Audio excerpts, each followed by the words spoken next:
Good morning, good afternoon, good evening. It is the Boom Bar right here on your Boom Radio NG.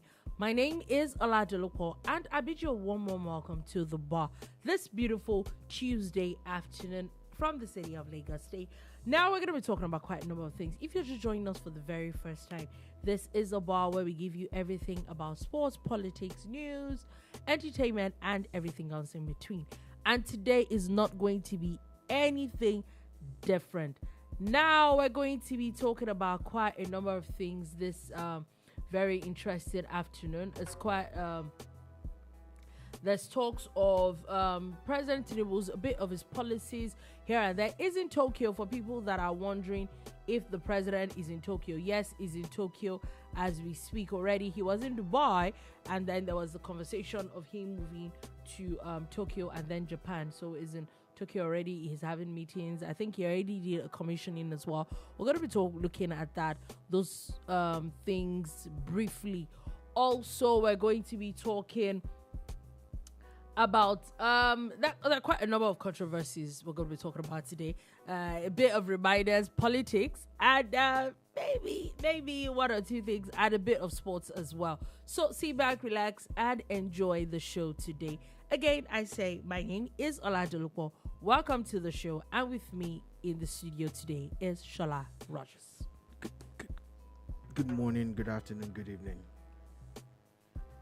Okay, so we're going straight into the show like I talked about earlier. Now, we will start from the presidency, if I'm correct. There's been an announcement. I think this was yesterday. They had announced that the president had gotten to Tokyo. Now, it's official. The president is said to have commissioned an NNPCL Sahara JV 40,000 CBM LPG vessel in South Korea. Okay. Oh yeah, that's all right. That's fine. That's good. Oh yeah. So now moving on from that, still talking about the president. There's an official statement now that the president ordered a reduction in dialysis cost from 50,000 to 12,000, and that seems to have caused a bit of rancor, especially on Twitter. A lot of people are saying that it's not true. I think one or two people have come out to talk about it and say that some people are already enjoying that thing, and some people are saying they know nothing about it. Okay, it's interesting that we're jumping straight into this. I like the fact that it's been trending on Nigerian Twitter for the past 24 hours or thereabout. I think the genesis was from boy director T.G. Omori when he was talking about the cost of dialysis and how people would have to pay, as high as 100,000 per dialysis session, and people who are on dialysis would require at least twice a week, if not 3 times a week. And if you multiply that by the number of months that person will be on the waiting list to get a transplant, it will mean that if you're not rich, you cannot have such issues, because you will not be able to afford your treatment. And when this went down, I think President Tinubu's media aide, D. Olusegun, had said that federal medical centers in 6 geopolitical zones were already, charging as low as 12,000 naira. That the president had ordered a price slash. I think they had first slashed to 50,000 naira and had ordered another slash to 12,000 naira. However, a very popular Twitter doctor, the bearded Shino, so I talked about how he reached out to colleagues in different FMCs and he posted their responses and said it was not true, that there was no such thing. However, the president's aide now came back to say, look, it was misunderstood, that it was that there were some hospitals that had already been onboarded, and he mentioned Lagos University Teaching Hospital, Luth, and some other FMCs across Nigeria. And that's where the back and forth started from. Some people said, oh, that in Kano, or is it Kano or Kaduna, that they had already been able to activate that price slash in the cost of dialysis. You know, on the side of the government, they're trying to show that they're doing a lot in the area of healthcare, and the dialysis cost is just one of the many things that they're talking about. I know that on Monday, the news broke of how they were sending monies to different FMCs across Nigeria, regardless of state or federal status, that ownership status that they had. So that was a thing, and this now popped up. So depending on what side of the divide you are and how deep you dig for news, you hear different views about this. But my own thoughts on this, having weighed all the news out there, is that it is indeed true that some federal medical centers, that's what I've been referred to as FMCs, do offer dialysis for 12,000 naira. You know, which is a good thing. But the bigger picture should be how to avoid getting on dialysis. You know, the emphasis should actually be on how do you not need dialysis. You know, because what the machine basically does is to help do the functions that some parts of your body used to perform for free. Because even at 12,000, it's still not free. Yeah, you know, so the fact that you have to be plugged into a machine for a couple of hours, 2 or 3 times a week alone should be a thing.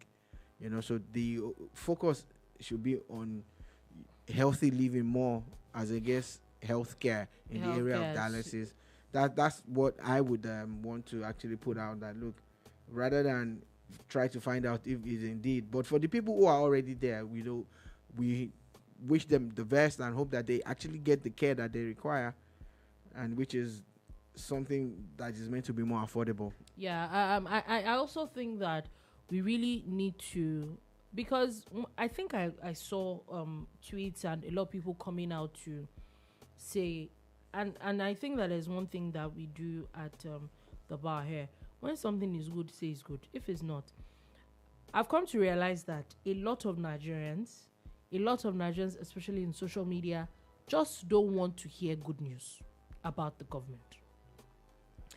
And the truth is, how you would, if you're not careful, things that would even benefit you as a person, you will be here doubting it so much that it would pass you by. The conversation should be, number one, helping with getting ways to not be using dialysis. But even if you're using dialysis, now it should now be that we're trying to spread the gospel so much that people that are using it, because even if you say you are a little well-to-do, a lot of people say that you are one sickness away from being poor, even if you're rich, depending on how comfortable you think you are. 60,000 naira, 80,000, 100,000 naira, 2 or 3 times a week for months is not small money. Even 12,000 naira for 2 or 3 days in a week times for months is still not small money. So even if you looking for research is not even just and I remember that I actually went out to look for it and look for the hospitals that. Why? Because at top of my head, I don't know anybody that needs dialysis. But you never know the day that you would actually come across someone that needs that help. We should actually also be looking for information. I'm sorry about the if this is maybe going to sound funny, the doctor that was tackling the president's aide, it didn't sound like he was looking for a solution the way he was. I felt that looking at his responses, it was just a way to punch holes in whatever it is the government is doing. As a doctor, I feel that it should have been coming from an angle where is it, so that as a doctor, maybe he has patients that he can refer to these hospitals. I might be wrong, but that's the vibe I got. It was just a way to punch hole into that conversation and not because a way to maybe want to help is patience. And I think that is a wrong approach a lot of times. When when we're fact finding, it should really be about ways that we can access these things to help people. Well, you might say that it's possible that maybe he had a reason or an ulterior motive. One of the constant things that you notice on Nigerian Twitter is that a lot of conversations are held or driven, by ethnic, tribal, religious, and political sentiments. Mm-hmm. These are the four major things. And I said ethnic and tribal deliberately. Yeah. So a lot of conversations are actually driven by these angles. At times, people are blinded by their political affiliations, and they cannot see beyond that, and their responses are majorly driven by that. At times, it's just, out of agenda. Again, some people seem to believe that to crack the code for being popular on social media, to become an influencer, to trend, to get eyeballs, and get followership and everything, you also need to be controversial. They actually are sold on that concept. So there are people who would deliberately just be, contrarian. They just go head to head with you. I've seen it a whole lot, and you just wonder. I always say they call it agenda. I'm like, the things you joke about at times, like someone was telling a lady last week on Twitter how, she was a loose person and blah, blah, blah. And the lady was like, I never seen you before. I don't know you. Mm-hmm. Delete this thing. And of course, the guy did not. Then when she dropped a letter that they had written a letter to, our lawyers had reached out to the guy. She probably found the guy's contacts offline. He deleted the message and it was just something that he wrote that he didn't think about it, blah, blah, blah. Now you quickly have an excuse.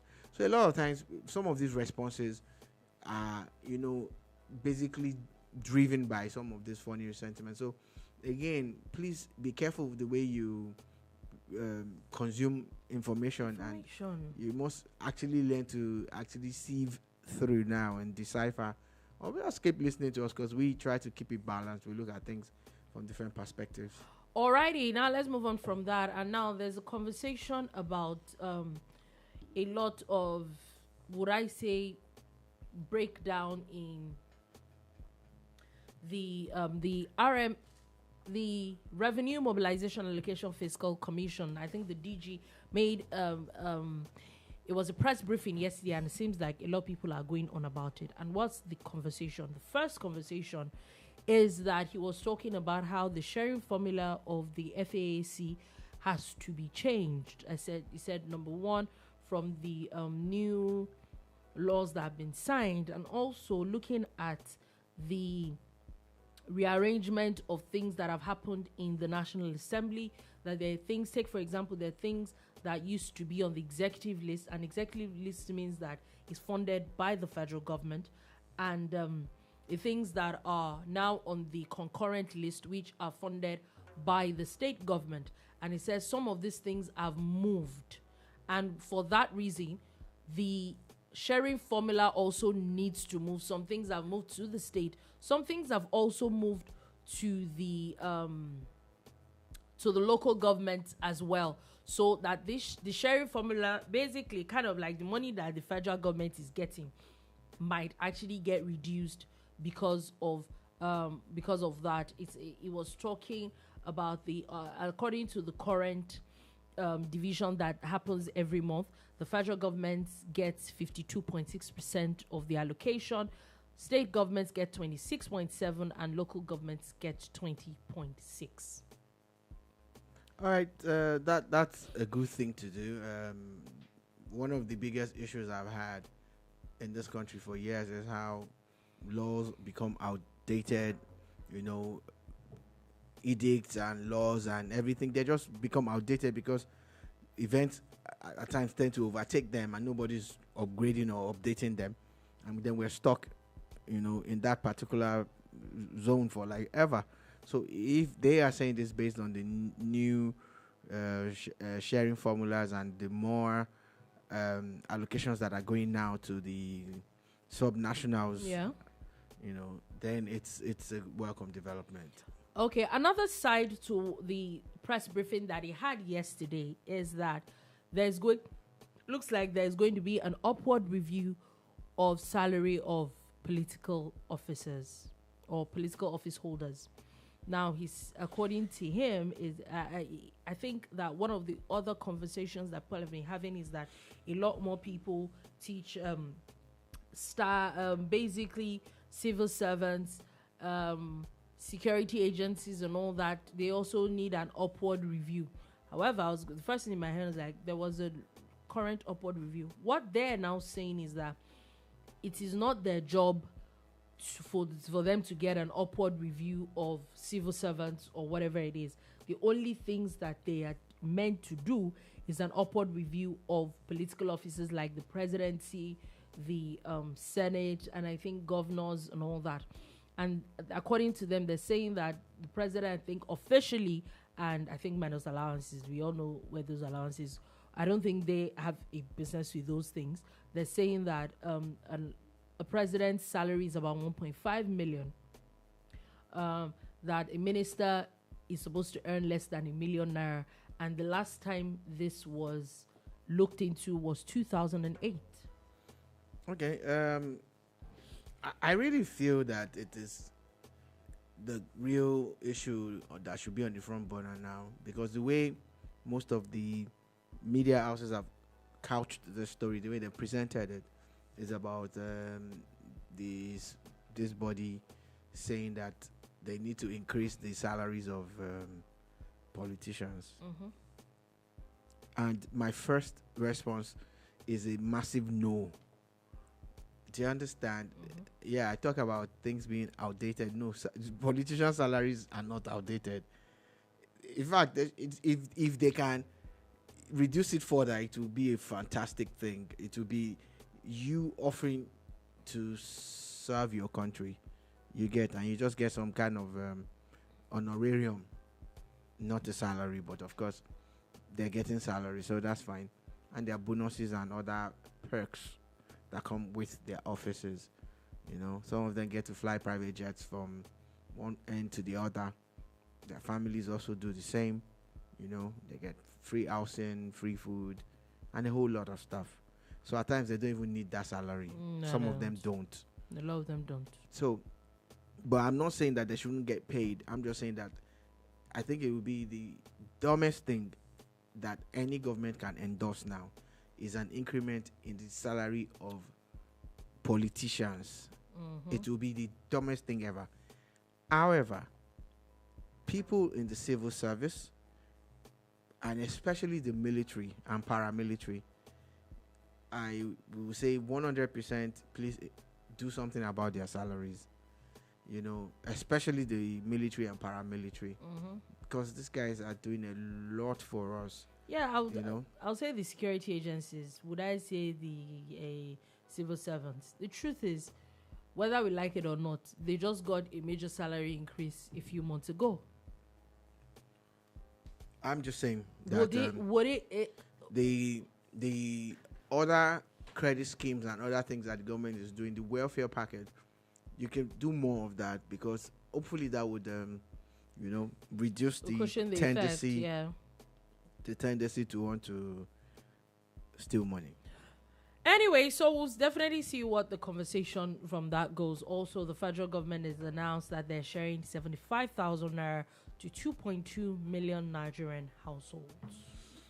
Every time you hear about people in the social safety register, every time you hear about monies being shared to the poorest of the poor, as they are referred to, there's one thing that's lingering, at the back of my mind. I won't say your mind now. Is how true is this?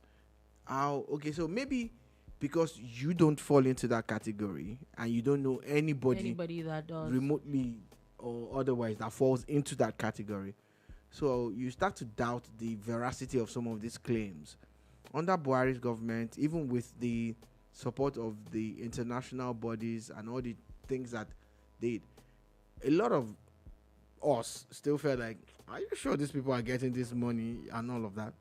Now, this government, apparently they've expanded that register. There are more people captured or onboarded onto that register, and they're talking about giving out 25,000 naira times 3, that's 75k over a period of 3 months to over 2 million Nigerians. The only good thing I got from this story is the fact that now there will be more transparency. Now they would publish state by state the number of people who have gotten this money or will be getting it per state, and of course the contact will also be available to the state government and all of that, and if possible at some point the media. Another important statistic is that about 71% of the people who have been recipients of this are from the northern part of Nigeria, while the balance of that 100%, when you remove 71, is from the southern part of Nigeria. So that's another good thing, because we know that statistically there are more people in northern Nigeria. So it doesn't necessarily mean that there are more poorer people there. We're just saying that there are more people there. No, but doesn't that mean that there are poorer people there? Yeah, I don't want to play up that. I'm just saying that it's reflective of Nigeria's population that there are more people in the northern part. Except there's a new what's it called now? Census that is conducted until then, you know. So that's a good thing. But the best part is that the money would most likely get to the people that need it the most. Yeah, according to them, they said it's going to their account straight. The transparency is the unique selling point for me now. They're not just putting people's names that they are their own people and all that. That's a very important part of that conversation. Anyway, moving on from that, there's a conversation that has popped up at this issue with United States and Nigeria and visa policies back and forth. I know that one of the conversations that have been going on in the past few days, one that's very interesting, is that the US had announced that people have to submit, I think, or there is going to be about a 6-month review of people's social media with their for applicants and all that. And there's quite a number of things. They're saying that visa applicants are required to list all social media usernames and handles on every platforms that they have, and it's a very interesting conversation. Now the federal government is now seems to be reciprocating, and they're saying that every single thing that the US is asking its citizens to do, when its citizens too are coming to us for a Nigerian visa, they're going to do the exact same thing. I think that's the way diplomacy should be. You know, it's not about sentiments. It's about being respectful to each other. You know, we're talking about reciprocal treatment. I think I agree with the Nigerian government. A few months ago, I think it was last year, a Nigerian lady, she I think she sells things on social media. She sells stuff on Instagram. It's kind of popular. Was deported to Nigeria. She flew into the US, but she wasn't even allowed to enter. You know, they just sent her back. And, you know, she made a video. She was crying and doing all of that. But this is you, who had gone ahead to post on social media that you were going to the US for business. And you have a visitor's visa. Mm-hmm. And you're making video on social media telling people, oh, you're going for this business and that business. Your visa does not permit you to do such or say such. Do you understand? So do we say that a lot of people are not educated enough to know these things? Yeah, you can call it education. You can say that. But the US people, picked it up. They saw your Instagram post. That's the funny thing. So the reason why I'm bringing that up is that they're not just starting it. They're just making it a law. Official, yeah. They've always checked. They've always checked you out online They want to know the kind of person that they are letting into their country and all of that. I get your I know a lot of you people are actually so dumb. You talk think, a lot of nonsense. what was the essence of making a video about I'm going to America? She didn't Why? tell her enemies. You know? All you my enemies that thought I would not travel.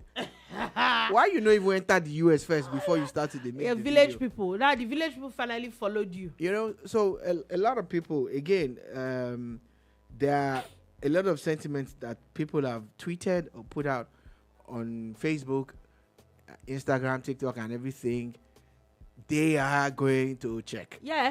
They're going to check. If you like, still keep know, saying they're gonna nonsense. check. So you that you Continue. know you are looking forward to Continue. getting visa Talking to nonsense. these countries, please go and check yourself. Be if you know, talking in the nonsense. Yeah. and if you want to be a yes man, you can start building up your profile too as a yes man. I That, mean, oh, this is who you are. Don't And this is worry. what you want to be. Talking in the But nonsense. When we tell you that, even posting on social media, when we tell you that you don't have to put everything out there, people always think, what do you know? I get it. I know nothing. But now, some of the things that you guys have put out, you know, look, I'm not going to, as far back as 7-8 years ago, was it like 8 or 9 years ago, I was in charge of some recruitment, you know, for an establishment that I was working at then. Trust me, I was checking out your social medias, man. There was a particular guy that had done well in the interview.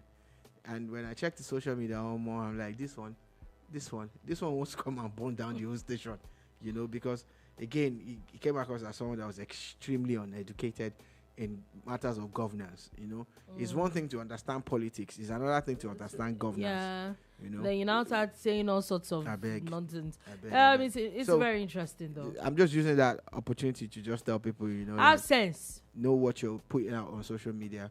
Have Because sense. right now, officially, they want to do it. So, kudos to the Nigerian government for the swift response. What's good for the geese? It's good for the gander. Now, moving on from that, just wanted to go through quite a number of things because there's still quite a number of things we'll talk about. The federal government has now said that television stations can now go to the Lagos Calabar Coastal Highway per week. They're permitting 2 TV stations per week to go there to give Nigerians update on how the work is going on. There's a lot to unpack on this one, you know, and let me see if I can do it very quickly. The Lagos Calabar Highway seems to be the most talked about highway in Nigeria at the moment. Yeah. By legacy standards, it is a legacy project. Yeah.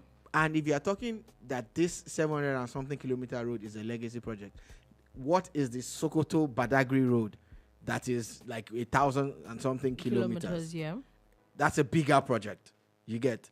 But there's so much emphasis on Lagos Calabar. I start to wonder, like, what's going on? I think that what's is going it on was here?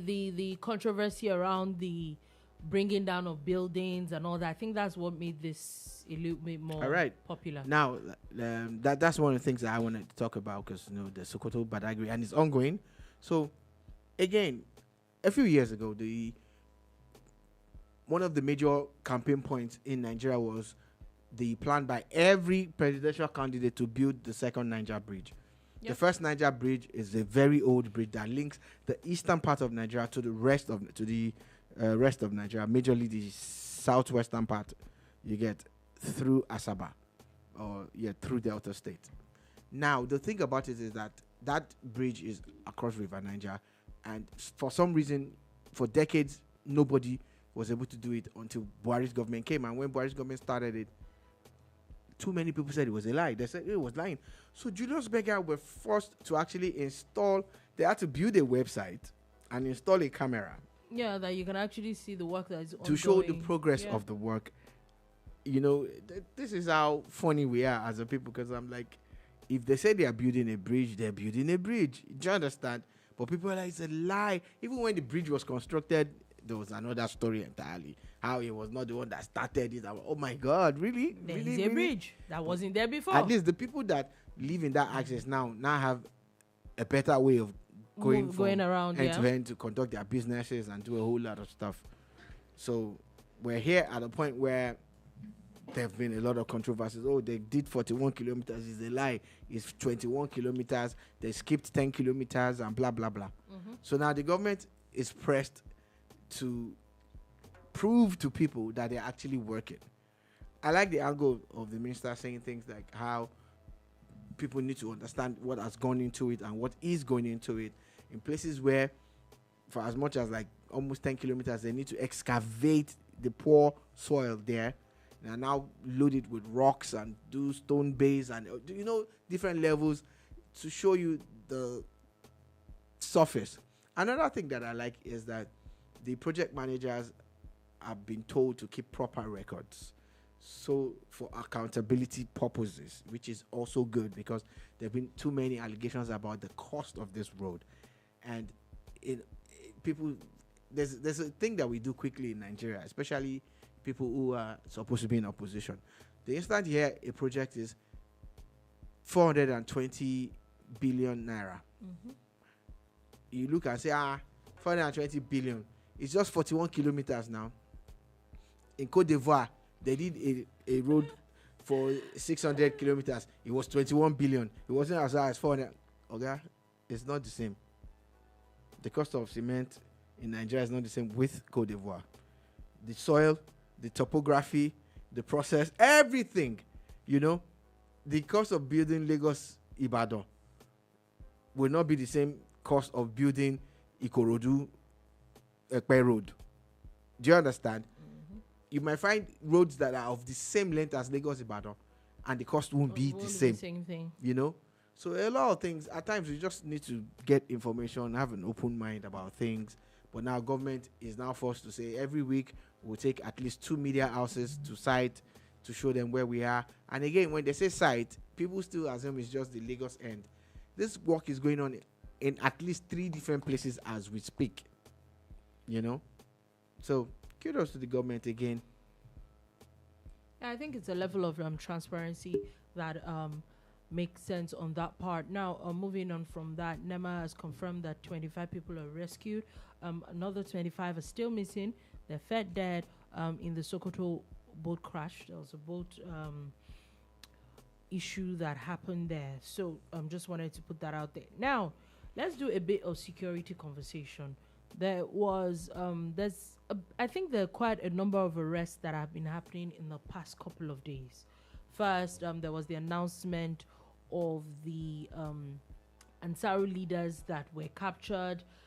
Today, there's also now the announcement of the capture of the son of the Boko Haram founder and a few other top officials that were also arrested. And it seems to have not just caught, maybe it's Nigerians that really, it's maybe see finish, because even the US, the UK have commended a lot of the things that security agencies in Nigeria are doing. And I think that these are the things that we really need to commend, because it means that things are getting better, places like that are safer. Yep. A big shout out to the entire military, family. I use that family word loosely. I'm talking about the entire military and paramilitary, including the DSS, especially the National Security Advisor, someone that was mocked when he got this job. It's a policeman. It's the ordinary DPO, some people said. Ordinary DPO is delivering more than any NSA in recent history. And this is my opinion. I stand to be corrected, but it is my opinion. I must say a big shout out to them, because getting this Ansaru guys alive is a bigger deal. You get?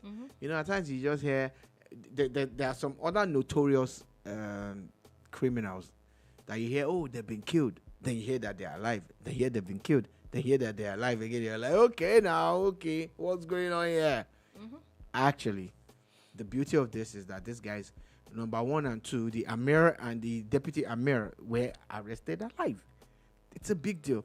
Now, these guys had embedded themselves in a certain part of Nigeria where they were just unleashing terror on people. And the best way to always deal with this kind of cells, is to get the heads. You get. Hopefully, they will sing. And the songs they sing will be very useful for the military to take this fight to them, in a more organized way. I'm so happy with this. It shows that the work that the military is doing is bearing fruit. we are so removed from what's happening security-wise in Nigeria. Yeah, because it doesn't really affect a lot of people. We're lucky that we can actually sleep at home at night, and we can do a whole lot of things because of what the military is doing for us. There's a lot of terror going on in Africa, especially in West Africa. And we are lucky and blessed to have the personnel that we have who have kept these guys at bay and who are now taking the fight to them. And there are some specialists who, of course, won't get that mention at all, who do extra when it comes to security in Nigeria. So please take your flowers. God bless you guys. And please press their neck more. We need to secure Nigeria. We need to secure Africa. The Boko Haram guys' sons, the first son's arrest, actually happened right about the same time with the Ansaru one, but the news broke the next day and everything, of course. And that also shows that, Nigeria is working in tandem with other neighbors. Yes. Even Niger, all of that, we're still working with them when it comes to security matters, because we cannot do it in isolation. Oh, yeah. There are times when they chase these criminals and they just run across the border.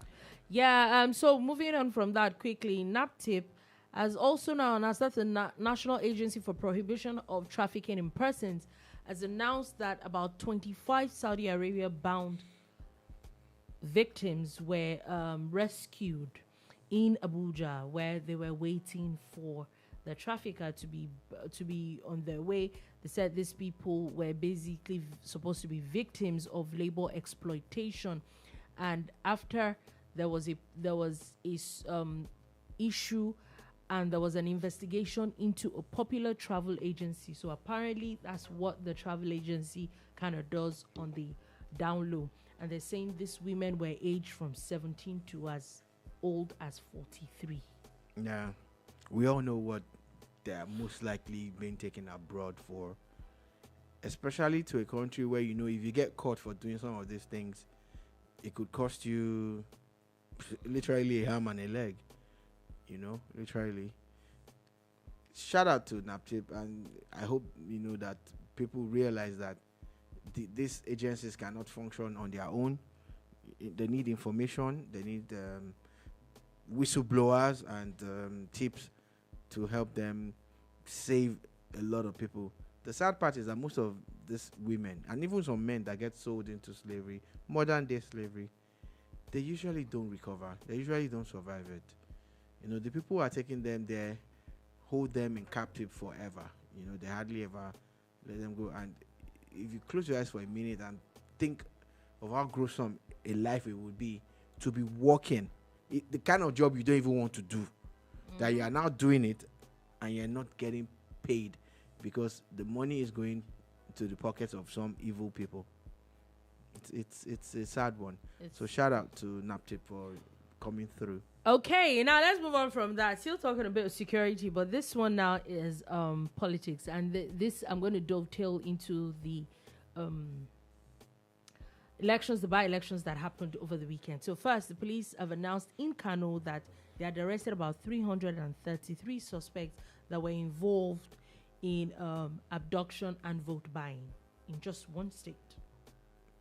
Yeah, just Kano alone, and that leads you to Saturday's by-elections that happened across the nation. Sadly, we couldn't be here yesterday for technical reasons. The case reminds me of what happened in Anambra too, where, of course, some people were caught with stamped voters' ballot papers, where people had already put their thumbprint on a particular party. Then in Kano, this happened. Then in Kaduna, there were talks of this and that, pockets of this here and there. And I just look and say, will we ever get it right? Like, will we ever get the type of election where we don't hear about this type of stories? If this is not a statewide election, it's not nationwide. It's a by-election in a small part of Kano State. And 333 people were arrested for election matters. In just one state, in just How many people voted? It's just a small part in one state. How many people even voted? Yeah. On that Saturday in Kano. You get. So, congratulations to the people who have been declared winners or Corey Ray. But I'm just saying that when are we going to have elections that are totally without all this drama? All this. Anyway, a lot of parties, like take for example, the Kaduna PDP has now rejected the elections, saying that there was a lot of issues with vote buying and all that. I think the ADC has also come out to say. But other than this gist, I remember that there was something that you said on Friday, that this by-elections was going to be a litmus test for the ADC. Of course, at this point, we know the results. Oh, yeah, we do. So everybody does. Do we now, is this an official litmus test for them? Or maybe they just started, so they need to step up? Looking at it, sorry, just... Go ahead. That's one for the ADC. Another for the Labour Party as well. Also, looking at it at the PDP, if a lot of people will say, okay, the PDP is decimated. But I know that most of the elections were won by the APC. However, if you really look at the results, and I'm not looking at it for just people that won, the places that most places that it got second, PDP won, I think, about 2 seats. I can't remember. I think 1 or 2 seats. But even the places they didn't win, like the APC won, most of the people that came second was PDP, not ADC, not Labour Party, not SDP, nobody. Exactly. Yes, I did say that, and I stand by it. That it was going to be a litmus test for the ADC. They are the ones that have said they are going to take over power from the APC. It's like boxing. It's like boxing. You look at Usyk and you say, oh man, this guy, he has 3 belts, and there are 4 belts up for contention. Another person has 1 belt. And the guy with no belt says, I'm going to take that 1 belt and the 3 belts from you. Do you understand? Mm-hmm. So you understand the rules of the game. You understand what to do to take the belt off that person. Yeah. That's why you say you are going to take it off them. So when you get there, you get into the ring and you don't show up. You don't even enter round 3 or round 4. We start to look like, oh, is this guy for real? Yeah. So that's why I used that analogy. That's why I brought in sports or boxing into it. Now, they are not new. You're talking about governors. You're talking about vice presidential candidates and vice presidents. You get? Mm-hmm. You're talking about presidential candidates. You're talking about senators. People, everybody in the ADC is a top politician. Top. When I say top, they're top politicians, or they used to be top politicians. Everybody in the ADC are top politicians. I stand by that. Okay. But shoe get size. Category D, even at the top. But they are top politicians, because you cannot say you do not know Atiku. You can't say you don't know Obi. You can't say you don't know Aregbesola. You can't say you don't know Dino Melaye. They are top. They are. They've all won elections in the past. And they've held power. So they have no excuses. The things that they used to win an election that time is what they should be using to win an election now. The structures that they have, the followership that they have. But do they have those structures? Because now, why I'm saying so is, look, if you look at example, and I think this is what maybe a lot of people miss. If we look at PDP, for example, and I think that is that structure, even though they didn't win a lot of elections, you would not say that they didn't have a good showing. They might not have won a lot, yes, but they could, even with the claim that a lot of people say that PDP have been decimated, a lot of people have left the PDP, it was obvious that the only other party people were voting for, if it wasn't the APC, was the PDP. Okay. So isn't it that all these people that left the ADC, or that left the APC, or left the PDP, or whatever, is it not those party structures also that was a large reason for their winning then. Okay. So again, these are top politicians who have won elections in the past, who have now come together. Their chairman was saying a few days ago, please give us a chance. I'm like, why are you begging? You people say you are going to kick someone out. Why are you begging? You cannot go to war if you are not ready now, especially when you are the one that is actually declaring war. Because that's what they done. They said, look, we're going to kick you out. We're going to do this. So I'm saying to myself, let me now see that action on Saturday. That shows how serious you are. You are, yeah. Oh, there are more people coming. We get all of that. But imagine if of the number of seats that were available, Yeah. they were able to take at least half of it. You start to take them very, very, very serious. Seriously.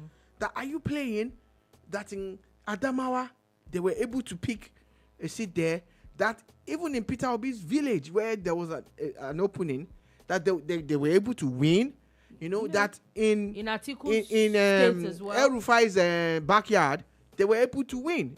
Is Adamawa not Atiku's backyard? Yeah. I said it now. I started with Adamawa and I talked about the one in.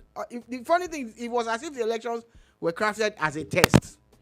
Yeah, say, because okay, it was let's like see. in Kaduna, in Anambra, in Adamawa, You get. yeah, in those people's There's an Aregbeshola who is their strongest person in the southwest. You would have expected even something in Ogun could have happened for him. Yeah, yeah. You understand? That's what I'm saying. But in Oyo, what about Oyo? Where PDP cleared it, you get.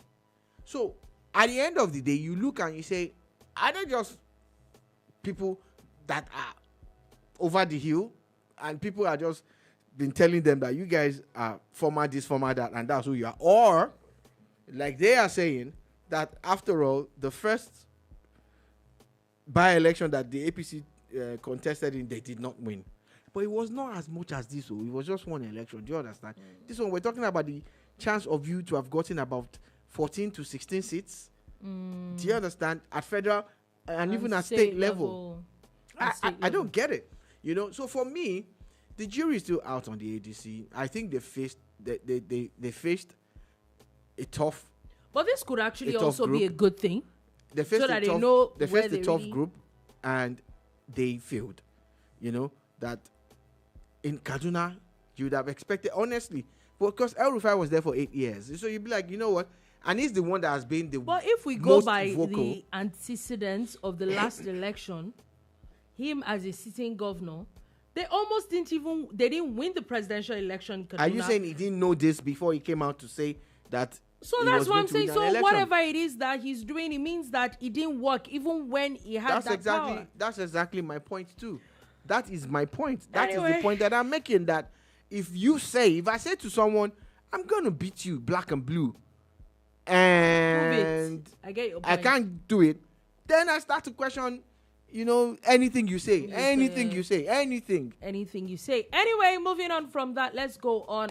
And there's quite a number of sports stories we're going to run through. But before we get to that, August 20th, tomorrow is officially a public holiday in the southwest of western part of Nigeria in 6 states: Lagos, Oyo, Ogun, Oshun, Ekiti, and Ondo. Why it is Isese is I think it's official now. It's now called Isese Day in the southwest, and this is basically a celebration of traditional religion, and that is going to be a public holiday around the whole of the southwest.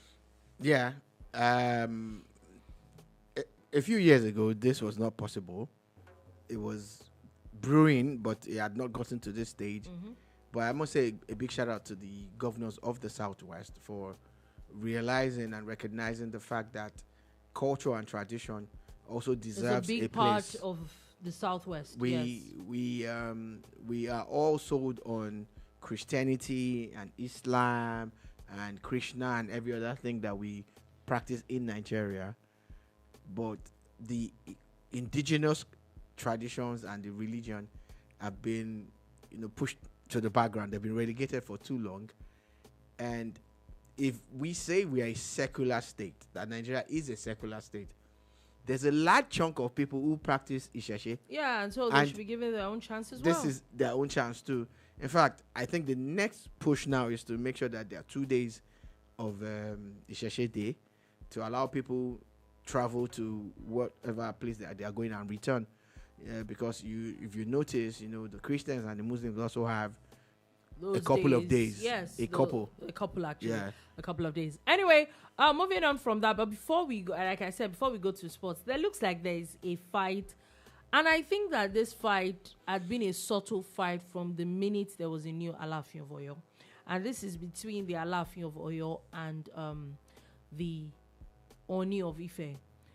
Growing up, I think I could remember when there was old Oni of Ife, Obashijo Ade. I think I was still young when he died, but I remember there was, and the Alaafin of Oyo was like forever before the man died. But I'm not sure I really ever heard any rancor between them. However, there's the talks that a few months ago it was somebody did not stand up for somebody. So now it looks like the Alaafin of Oyo had made it official now after he sent a message to the Oni of Ife, because the Oni of Ife had given someone a title, and he has said that he, as the Alaafin of Oyo, is the only one that can give someone a title of Yoruba land, basically. That you can only, maybe if, I think this particular title, he was given Okolomo of Yoruba land, anything of Yoruba land, basically, that is only the Alaafin that can do that, not the Oni of Ife, and is giving the Oni of Ife 48 hours to rescind his decisions, and that there would be consequences. At this point, I'm kind of lost, but maybe you can have a bit more explanation to that. Well, it was something that I was hoping I could avoid, but it's here at the bar, so we'll talk about it. And the reason why I wanted to avoid it is that at the end of the day, we'll be contributing to what I feel is wrong. Mm-hmm. I feel that as kings, and you're not small kings, I feel as kings, as brother kings, you should be able to talk without this. I feel that the Alaafin should have reached out to the Oni directly. Yeah. To say, look, this thing, there's a judgment that confers on me the sole right to say something of Yoruba land. Based on this, please don't give this guy this title. You can change it to Okolomo of Ife or whatever you choose to, but don't say this of Yoruba land. Because I also intend to give somebody. Isn't that also my opinion? I don't want to lose my chain of thought. Sorry. I also intend to do this sometime in the future, so please don't, because there is a judgment that they've referred to that more or less confers that Now, we're not looking at it from the traditional or the historical. We're looking at it from the legal and the political. Yeah. I feel that's the best way to handle it. Mm-hmm. And those kind of communications happen in a way that it takes you, to the place where there will be no rancor. Your supporters, now, because if you go and check now, supporters of the Oni of Ife have all been, at daggers drawn with supporters of the Alaafin of Oyo. To me, this was the best way to handle whatever it is. Another interesting angle to it is that the man in question, Dotun Sanusi, is also in line to be Olubado. Yeah. So you'll be like, okay, why are you trying to get chieftains here and there? Maybe you should just stay off. Maybe you should wait. But at times, people also abdicate those things and say, you know what, I'm not sure I'm going to be Olubado. So the truth is, I also feel that this is now my own opinion on this. First thing, the Oni of Ife's spokesperson has actually replied and said that his principal has said that he's just really just going to ignore whatever it is. I think that the Alaafin of Oyo is too new a king to be causing this kind of rancor for himself. Yes, there is a seat of Alaafin. Yes, you just became a king. I think there are too many things that probably the Oyo people need, that I think it is you just became a king. So I don't think that you should be looking for more enemies than at this point. I think that it's a little immature. And I agree with what you said. There are ways that these things could have been settled if you feel so strongly about it. And also, when you look at the title now, it's literally just a ceremonial title. So what the hell? I disagree with you that because again, what better time to stamp your authority than now? As they are laughing of Oyo, what better time? If you feel someone is infringing on your rights and impugning your own integrity as a king, what better time?